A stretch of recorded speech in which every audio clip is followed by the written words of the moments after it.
Welcome back to my channel. और आज है 11 फरवरी। तो जानते हैं क्या है आज की तारीख का इतिहास।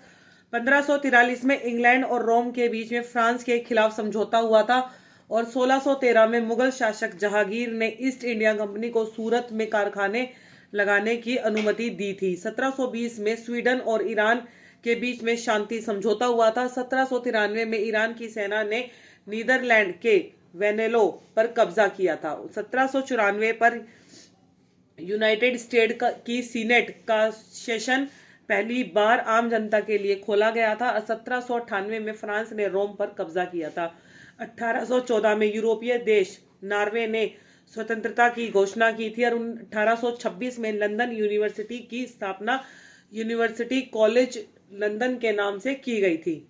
और 1889 में जापान में संविधान लागू हुआ था। 1916 में एमा गोल्डमैन को बर्थ कंट्रोल पर भाषण देने के लिए गिरफ्तार किया गया था। 1919 में फ्रेडरिक एबर्ट जर्मनी के राष्ट्रपति चुने गए थे। 1922 में चीन को स्वतंत्रता दिलाने के लिए 9 देशों ने एक वाशिंगटन में एक संधि पर हस्ताक्षर किए थे। वाशिंगटन में एक संधि पर हस्ताक्षर किए थे। एक तो नाम इतने इनके अजीब अजीब है, बोले भी नहीं जाते ढंग से। 1929 में लेटन संधि के तहत स्वतंत्रता बैटिकलन सिटी की स्थापना हुई थी। 1933 में गांधी जी के हरिजन वीकली का प्रकाशन शुरू हुआ था और 1942 में प्रसिद्ध समाजवादी जमना लाल बजाज का निधन हुआ था। 1944 में जर्मन सेना ने इटली के अप्रिलिया पर दोबारा से कब्जा किया था। 1953 में सोवियत यूनियन ने इजराइल के साथ राजनयिक संबंध स्थापित कर लिए थे और 1559 में भारतीय क्रिकेटर वीनू माकंड ने अपना आखिरी टेस्ट वेस्ट इंडीज के खिलाफ दिल्ली में खेला था। 1963 में अमेरिका ने ईरान की नई सरकार को मान्यता दी थी और 1964 में ग्रीक और तुर्क के बीच में जंग की शुरुआत हुई थी।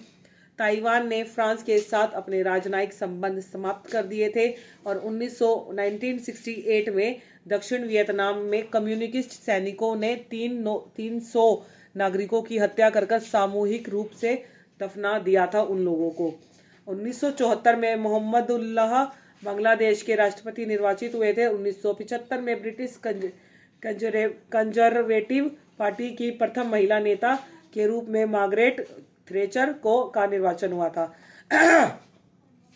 1989 में ईरान के प्रधानमंत्री ने इस्तीफा दिया था। ईरान के सर्वोच्च नेता अयातुल्लाह खमेनी का सत्ता पर कब्जा हुआ था और 1986 में असंतुष्ट यहूदी अनातोली सस्करी को 9 साल बाद सोवियत जेल से रिहा किया गया था। 1987 में अमेरिका के नेवादा परीक्षण स्थल पर परमाणु परीक्षण किया गया था। 1990 में दक्षिण अफ्रीका के अश्वेत नेता नेल्सन मंडेला 28 वर्षों के बाद जेल से रिहा किए गए थे।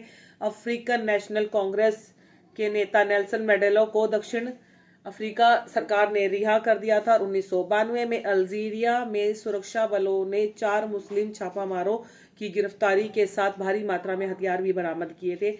JKLF की कश्मीर घाटी में प्रवेश की योजना असफल हुई थी और 1997 में भारतीय खगोल भौतिकविद जयंती वी नीलंकर 1986 के यूनेस्को के कलिंग पुरस्कार से सम्मानित किए गए थे। 1998 में ऑपरेशन बीच के तहत अंडमान में एक द्वीप के अंतर्राष्ट्रीय गिरोह के 6 सदस्य मारे गए थे। 74 गिरफ्तार हुए थे। वही बहुत लंबा इतिहास है, बहुत सारी घटनाएं घटी थी आज की तारीख में। तो 1999 में चीन रूस द्वारा 20 सखोई लड़ाकू विमान खरीदने की घोषणा की गई थी। अमेरिकी सांसद शेरॉड ब्राउन इंडिया कोकस स्वास्थ्य कार्यावल के अध्यक्ष नियुक्त हुए थे। 2003 में डोप टेस्ट में पकड़े जाने वाले शेन वॉन स्वदेशी लौटे थे। हज के दौरान मची भगदड़ में 3 भारतीय सैनिकों समेत 20 लोग मारे गए थे। 2005 में पाकिस्तान में भारी वर्षा के कारण बांध ढहा था और 100 से अधिक लोग मारे गए थे। 2007 में हिडाल्को द्वारा अमेरिकी एल्यूमिनियम फर्म नाविलिस का अधिग्रहण हुआ था। और 2008 में रूस के प्रधानमंत्री विक्टर जुबकोव 2 दिवसीय यात्रा पर भारत पहुंचे थे। ईस्ट तिमोर में के विद्रोही सैनिकों ने देश के राष्ट्रपति जोस रामोस को गोली मारकर जख्मी किया था। 2009 में असमिया के प्रसिद्ध लेखक डॉक्टर लक्ष्मी नंदन बोरा को सरस्वती सम्मान देने की घोषणा की गई थी। 2010 में भारत के परमाणु ऊर्जा आयोग के अध्यक्ष श्री कुमार बनर्जी और ब्रिटिश उच्चायुक्त रिचर्ड स्ट्रॉन्ग ने भारत ब्रिटेन असैन्य परमाणु करार संबंधी संयुक्त घोषणा पर हस्ताक्षर किए थे। और 60वें बर्लिन अंतर्राष्ट्रीय फिल्म उत्सव में हमनी को मिला था गोल्डन बियर पुरस्कार। 2013 में रूस के कोमी क्षेत्र में विस्फोट से 18 मजदूर मारे गए थे। 2018 में सारातोव एयरलाइंस का विमान 703 रूस में दुर्घटनाग्रस्त हुआ था, जिसमें कि 71 लोगों की मृत्यु हुई थी। 11 फरवरी को किन किन लोगों का जन्म हुआ है? 1950 में हुआ है राव इंद्रजीत सिंह, भारतीय जनता पार्टी के राजनीतिज्ञ हैं। 1931 में गोपी चंद नारंग, भारतीय सिद्धांतकार, साहित्यकार और आलोचक और विद्वान हैं ये। 1929 में RVS पेरी शास्त्री भारत के भूतपूर्व मुख्य निर्वाचन आयुक्त थे।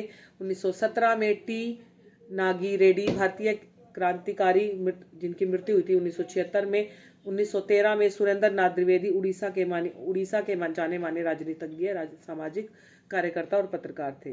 1750 में तिलका मांझी भारतीय संविधानता संग्राम के पहले शहीद थे। 1901 में दामोदर स्वरूप सेठ, भारतीय क्रांतिकारी। किन किन का जन्म हुआ है आज के दिन? 2022 में हुआ है रवि टंडन, जाने माने भारतीय फिल्म निर्देशक थे। 2018 में प्रभाती घोष महिला फिल्म निर्माता थी। 2015 में विष्णु विराट, हिंदी और ब्रज भाषा के सरस गीता दोहाकार और प्रतिष्ठित विद्वान थे। 1974 में घंटासला वेंकटेश्वर राव तमिल सिनेमा में उत्कृष्ट संगीतकार थे ये। 1945 में हरि कृष्ण जौहर हिंदी के आरंभिक उपन्यासकार लेखकों में से एक हैं। 1942 में जमुना लाल बजाज स्वतंत्रता संग्राम सेनानी, उद्योगपति और मानव शास्त्री थे। 1968 में दीनदयाल उपाध्याय भारतीय राजनीतिज्ञ थे। 1977 में फखरुद्दीन अली अहमद भारतवर्ष के 5वें राष्ट्रपति। 1953 में कमला अमरोही, प्रसिद्ध भारतीय फिल्म निर्माता निर्देशक। 1989 में पंडित नरेंद्र शर्मा, हिंदी के सुप्रसिद्ध लेखक और संपादक थे ये। और गाइस, आज के दिन क्या महत्वपूर्ण दिवस अवसर मनाया जाता है? आज के दिन मनाया जाता है जॉर्ज वॉशिंगटन जयंती। संयुक्त राज्य अमेरिका के अवसर में ये चीज बनाई जाती है, मतलब जॉर्ज वॉशिंगटन जयंती आज के दिन बनाई जाती है 11 फरवरी को। जय श्री राम, राधे राधे। बहुत लंबा इतिहास था, हम भी बहुत लेट हो रहे हैं स्कूल के लिए। जय श्री राम, बाय बाय, राधे राधे।